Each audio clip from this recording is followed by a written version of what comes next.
Verset 1. Verset 1 est de vanité de la joie. La philosophie ne produisant qu'amertume et déboire, l'Ecclésiaste a essayé du plaisir et de la jouissance. Vivons donc et jouissons et laissons là tant de troublantes investigations. J'ai dit à mon cœur. Je me suis recueilli et le résultat de mes réflexions a été la résolution de me procurer désormais toutes les jouissances qu'on peut goûter ici-bas. Je veux te faire essayer. Le cœur n'est-il pas souverain juge en matière de bonheur? Et voilà. La réponse ne s'est pas fait longtemps attendre. En 2 versets tout est dit. De toutes les vanités, c'est celle de l'épicurisme qui se fait sentir le plus promptement. Aussi va-t-il maintenant, dans la coupe de la pure folie, verser un peu de modération. Verset 3. Verset 3 à 11. Bien vite dégoûté de ce rire insensé et de cette vie de grossier plaisir, je me suis dit, modérons-nous et joignons aux soins de notre corps un travail sérieux.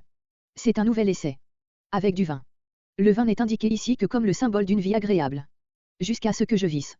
C'est un simple essai et l'Ecclésiaste lui-même semble s'en méfier à l'avance, car c'est là un compromis, il abandonne le terrain des principes. De grands travaux. Voir un roi à 7.12, un roi à 9.15-19, 2 Chroniques 8.16. Des vignes. Voir Cantique 8.11 et comparer une Chronique 27.27. Nous ne devons pas nous représenter des vignobles comme les nôtres, mais plutôt des vergers dont les arbres servaient de support à des ceps de vigne. Félix Bovette, Voyage en Terre Sainte, 3e édition, page 289, note. Verset 5. Des parcs, littéralement, des paradis. Voir Néhémie 2.8 note. Verset 6. Des réservoirs. Non pas l'étang du roi de Néhémie 2.14, qui, situé près de Siloé, n'aurait pas pu servir pour arroser, mais, d'après la tradition, les 3 réservoirs situés dans le voisinage d'Étam, 2 Chroniques 11.6, aujourd'hui Artaoua Orteuse. Là, non loin de Tekoa et de Bethléem, sur le haut plateau de Jude, se trouve, à proximité d'une forteresse élevée plus tard, peut-être à l'époque sarrasine, pour les protéger, 3 vasques qui font l'admiration de tous les voyageurs. Voir Félix Bovette, Voyage en Terre Sainte, page 284 et suivante, Jihad. Bost, Souvenir d'Orient, page 193 et suivante, Lucien Gauthier, Souvenir de Terre Sainte, page entre 13 et 14. Le plus grand de ces bassins a 177 mètres de longueur et une profondeur de 15 mètres, sur une largeur moyenne d'environ 50 monsieur. Pour arroser. L'aqueduc qui a durant un temps relié ces réservoirs à Jérusalem et dont on voit encore les restes, est l'œuvre de Ponce Pilate et ne date pas de Salomon, qui, en les creusant, n'avait en vue que l'irrigation de ses parcs. Salomon avait, non loin de Jérusalem, une maison de campagne, nommée Étam, où il se plaisait parce qu'il y avait de fort beaux jardins, de belles fontaines et que la terre en était extrêmement fertile. Joseph, Antiquité judaïque 7, 2. Verset 7. Né dans ma maison et par là même particulièrement attaché leur maître, Genèse 14.14. Ou bien, augmentation toute gratuite de personnel. J'use aussi des troupeaux. Dans un roi 8.63, Salomon offre un sacrifice de 22 000 buffles et 120 000 moutons. Voir aussi un roi à 4.23, 30 buffles et 100 moutons par jour, pour la cuisine du palais. Verset 8. Argent, or, fruit des impôts, un roi 10.14, des expéditions maritimes, un roi 9.28, des présents, un roi 10.10. Les trésors des rois et des provinces, les choses rares et précieuses que les rois seuls peuvent se procurer et qui proviennent chacune de contrées spéciales. Des chanteurs et des chanteuses, non pas pour le culte public mais pour la cour et les repas, 2 Samuel 19.35, Ésaïe 5.12, Amos 6.5. Des princesses en grand nombre, littéralement, une princesse et des princesses, une reine et des odalisques, un roi 11.1. Verset 9. Et je devins grand. Voir un roi 10.23. Ma sagesse me demeurant toujours, ne cessant d'exercer un contrôle sérieux sur moi-même. Voir déjà le verset 3. Verset 10. Il réussissait dans tout ce qu'il entreprenait. Il n'avait pas le désir seulement, l'espérance de jouir, la jouissance lui était accordée, il l'obtenait comme fruit de son travail. C'était là sa part. Verset 11.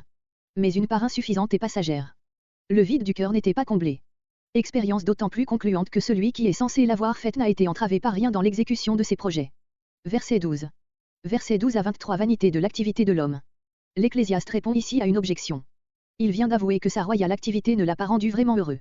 Mais ces travaux grandioses, ces trésors accumulés, ce pouvoir solidement établi, ne sont-ils pas des gages de bonheur pour ses après-venants? La mort l'arrachera lui-même à tous ses biens, mais ils ne seront pas pour cela perdus. Réponse, un Salomon peut avoir pour successeur un Roboam, qui compromettra et ruinera tout par sa folie. Début du verset 12, voir Ecclésiaste 1.17. Après la triste expérience qu'il vient de faire et qu'il ne servirait de rien de recommencer, car, fin du verset, personne ne pourrait la faire dans des circonstances aussi concluantes que Salomon, l'Ecclésiaste en revient à se demander si la sagesse présente vraiment quelque avantage sur la folie. Verset 13. Oui, répond-il, car, si je l'avais entièrement sacrifié, au lieu de lui demeurer attaché au milieu même de mon épicurisme, j'aurais fait absolument fausse route et je me serais perdu. Verset 14. La sagesse fait éviter les précipices, même quand on cherche le bonheur dans la joie. Mais elle n'obvie pas à tous les inconvénients, elle n'abolit pas la mort. Verset 15, et la gloire qu'elle procure est éphémère. Verset 16. De là un dégoût profond de la vie, verset entre 17 et 18, renforcé par la crainte d'avoir pour héritier un insensé qui sera incapable de conserver seulement ce que vous aurez péniblement créé. Verset 19. Verset 14. Les yeux à la bonne place. Comparez Proverbe 17.24. L'insensé marche dans les ténèbres. Comparez Proverbe 4.19. Verset 16. Le sage pourrait se consoler de la mort, qui l'atteindra aussi sûrement que l'insensé, par la pensée que sa mémoire du moins vivra parmi les hommes. Illusion. Le temps viendra où il sera oublié comme l'insensé et même oublié depuis longtemps. Par ce dernier trait l'Ecclésiaste insinue que l'oubli ne tarde guère. Il y a sans doute quelques exceptions, mais elles ne se produisent pas pour les sages plus souvent que pour les insensés. Verset 18. À l'homme qui viendra après moi.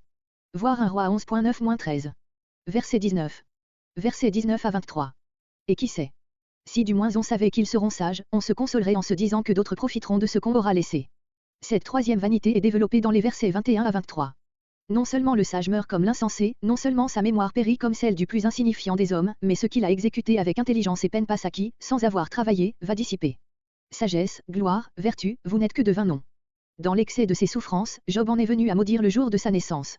Il y a ici quelque chose de plus poignant encore et de plus profondément triste. Cet homme qui, doué de sens délicat, a pu jouir de tout ce qu'il y a de plus exquis au monde, qui, possédant à un haut degré le goût du beau et du grand, s'est entouré de tout ce que la nature et les arts offrent de plus ravissant, a déployé une activité intelligente, a conquis l'admiration des peuples les plus éloignés, en un mot a réalisé dans sa vie tout ce qui peut paraître l'idéal du bonheur, le voilà qui en est réduit à proclamer le néant de toutes choses. Cette tristesse n'a rien de commun avec celle de Moïse, Nombre 11.11-15, d'Élie, 1 Roi 19.4, de Jérémie, Jérémie 20.7-18. Nous ne sommes point ici sur le terrain proprement moral. C'est la tristesse selon le monde, toute différente de la tristesse selon Dieu, 2 Corinthiens 7.10. Verset 24. Verset 2.24 à 3.15 deuxième morceau. Au lieu de chercher le bonheur et de le poursuivre sur la voie de la sagesse, de la folie, ou de la jouissance accompagnée d'une dévorante activité, attendons-le en repos comme venant de la main de Dieu et en accommodant à chaque instant notre activité aux indications de la providence, qui varie d'heure en heure. Jusqu'ici l'Ecclésiaste a agi comme quelqu'un qui estime que le bonheur dépend de l'homme. Les expériences qu'il vient de raconter lui ont montré que c'est là une erreur. Verset 25. Tel que nous le rendons, pour rester fidèle au texte reçu, ce verset rappelle la fin du verset 12 et signifie « Mes expériences sont d'autant plus probantes que, s'il y a eu un homme au monde qui ait eu à sa disposition toutes les conditions terrestres de bonheur, c'est moi, Salomon. » Mais plusieurs manuscrits, au lieu de plus que moi, Miménie, présentent la leçon, si ce n'est par lui, Miménou, qui est celle qu'ont eue sous les yeux les Septante et le traducteur syriaque. Personne ne peut rien faire sans Dieu. Pour réussir, il ne faut se proposer qu'une chose, suivre les indications divines, sans se faire à soi-même un plan de conduite d'après ses vues propres. Voilà l'idée nouvelle qui s'impose maintenant à l'Ecclésiaste et il veut désormais se résigner à attendre du Maître souverain de toutes choses ce qu'il s'est jusqu'ici inutilement fatigué à chercher par ses propres efforts. Pourquoi, au lieu de se lamenter et de s'entêter dans la recherche d'un but qu'on se propose de son chef, ne pas vivre au jour le jour, jouissant, à l'occasion, des biens qu'il plaît à Dieu de mettre à notre portée et adaptant d'instant en instant notre faire au signe de sa main. Comparé avec le psaume 127. Verset 26. Dieu est le seul distributeur du bonheur, mais il le donne et ne se le laisse pas arracher. Et il le donne à qui il lui plaît. Mais aux pécheurs. Le pécheur est opposé à l'homme qui plaît à Dieu. L'Ecclésiaste ne veut pas qu'on puisse l'accuser de fatalisme. Qui dit bonheur, dit en général vertu. Ceci aussi est vanité.